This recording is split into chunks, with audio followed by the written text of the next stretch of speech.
Pemirsa, meski sampah seolah menjadi barang tak berguna, namun sejatinya masih bisa diberdayakan. Konsep inilah yang diusung Edi Fajar Prasetyo, pendiri Gerakan Ekobisnis Indonesia yang mengelola sampah plastik menjadi barang bernilai tinggi.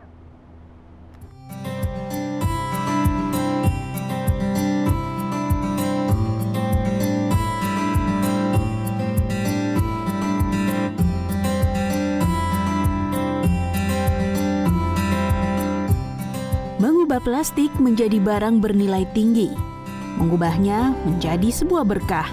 Inilah yang dilakukan Edi Fajar Prasetyo. Semua berangkat dari kegelisahannya melihat sampah yang berserakan di lingkungan sekitar. Ia pun mendirikan Ekobisnis Indonesia pada 2012. Selain mengurangi jumlah sampah, ia juga ingin mengubah sampah menjadi barang bernilai tinggi. Pada 2014, Ekobisnis Indonesia berubah menjadi satu gerakan di bidang socio-enterprise. Tak hanya berorientasi pada keuntungan materi semata, namun juga sebuah pemberdayaan masyarakat yang menginginkan kelestarian bumi. Ia pun menggait para pegiat daur ulang di Depok, Jawa Barat. Di awal saya banyak cari bersama tim, cari role model. Jadi para penggerak-penggerak, pegiat-pegiat daur ulang gitu. Di Depok, saya banyak belajar ke Jakarta Utara, ada pengelola satu bank sampah namanya Wauto. Di situ saya belajar dari awal bikin crafting, sampai kemudian dari yang kami bisa, kita bawa ke sini, kita sesuaikan konsep dan kreativitasnya menyesuaikan kondisi yang ada di situ.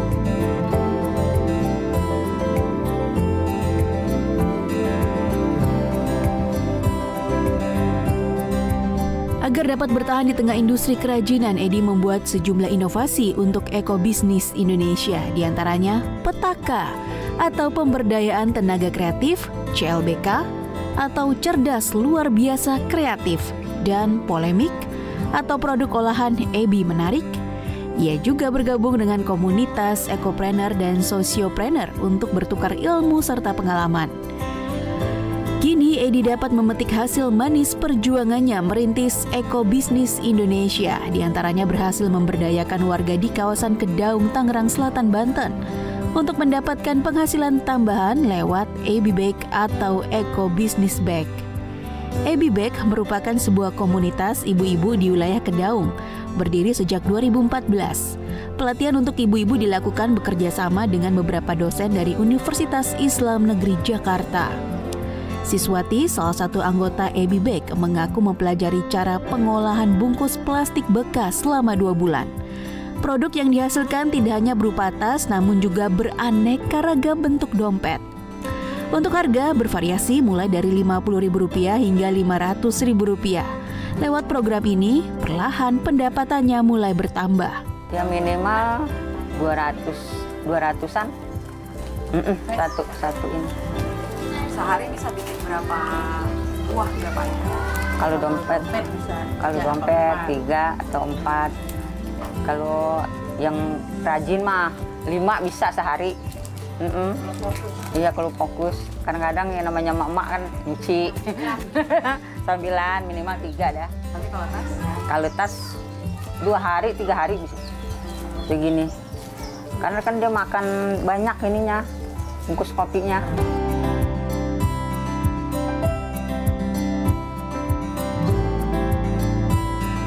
Ibu-ibu dari Ebi Bag pun kini tak hanya mendapatkan keuntungan dari pembuatan kerajinan tangan berbahan sampah plastik.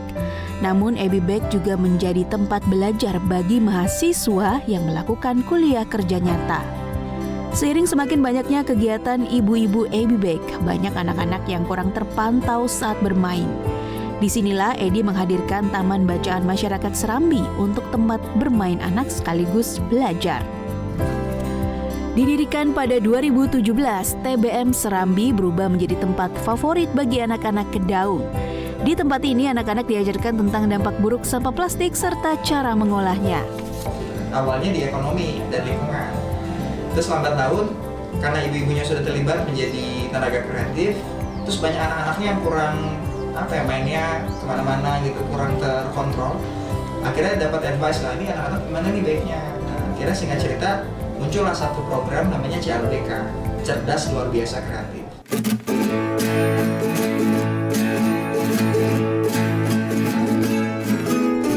bergerak sendiri dalam menjalankan TBM Serambi. Ia dibantu oleh Abda Muhiba untuk membuat kerajinan tangan berbahan bungkus plastik kopi. Di samping itu, Abda juga mendampingi anak-anak usia dini untuk mengenal huruf dan angka. Nah, ini salah satunya dengan membuat prakarya. Terus ada juga seperti kegiatan belajar, kasih metode untuk gimana anak yang belum bisa membaca jadi bisa gitu kan. Banyak juga anak yang masih kanak-kanak banget nih, masih kecil gitu, masih sekitar umur 3-4 yang dia harusnya kelas TK gitu. Jadi masih kita ajarin untuk bisa membaca gitu. Dimulai dari pengenalan huruf dan sebagainya.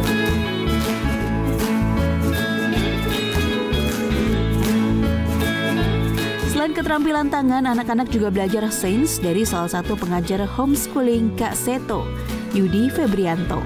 Ketertarikannya di dunia sains dan kecintaannya mengajar membawanya ke Taman Baca Masyarakat Serambi. Sains di mata anak-anak nampak sulit, namun Yudi mempunyai cara unik, yakni menghadirkan permainan edukatif agar proses belajar tidak membosankan. Sambil mendongeng, Yudi menyampaikan ilmu sains kepada anak-anak di kelasnya yang berjumlah 40 siswa. Kita akan mengenalkan dulu ya, ketarikannya apa setiap anak. Biasanya kalau misalnya dia bisa mengikuti dengan pelan-pelan, ya siapa tahu dia bisa minat dengan bidang sains. Kalaupun ada yang tidak minat, biasanya kita pilihkan kegiatan yang lain.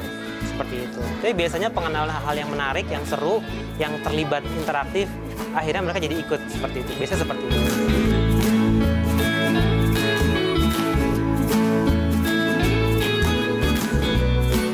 Dengan konsep pembelajaran yang menarik, Taman Baca Masyarakat Serambi mendapat sambutan yang baik dari warga sekitar. Tak hanya merangsang anak-anak untuk lebih giat belajar, TBM ini juga dinilai meningkatkan minat baca anak-anak. Salah satunya Ningsih yang merasakan adanya perubahan baik pada anaknya setelah bergabung dengan Taman Baca Masyarakat Serambi. Bagus, nggak apa-apa. Itu istilahnya kalau tentang sampah kan istilahnya bisa dikelola ya. Jadi anak-anak tuh ada perkembangan gitu lah, untuk perkembangan istilahnya otak dia kan seperti kayak bikin kreatif, istilahnya kerajinan tangan lah gitu. Ya itu lebih baik gitu istilahnya. Jadi istilahnya sampah-sampah biar berkurang gitu. Kini Taman Baca Serambi tak hanya sekedar menjadi tempat berkumpul anak-anak yang bermukim di Kedaung. Taman Baca ini juga menjadi tempat literasi tambahan di luar sekolah formal. Sampah plastik tak seharusnya menjadi sebuah benda yang tak berdaya guna. Dengan sedikit kepekaan dan kepedulian, sampah plastik justru menjadi benda yang membawa manfaat. Tim Liputan JPM TV, Tangerang Selatan, Banten.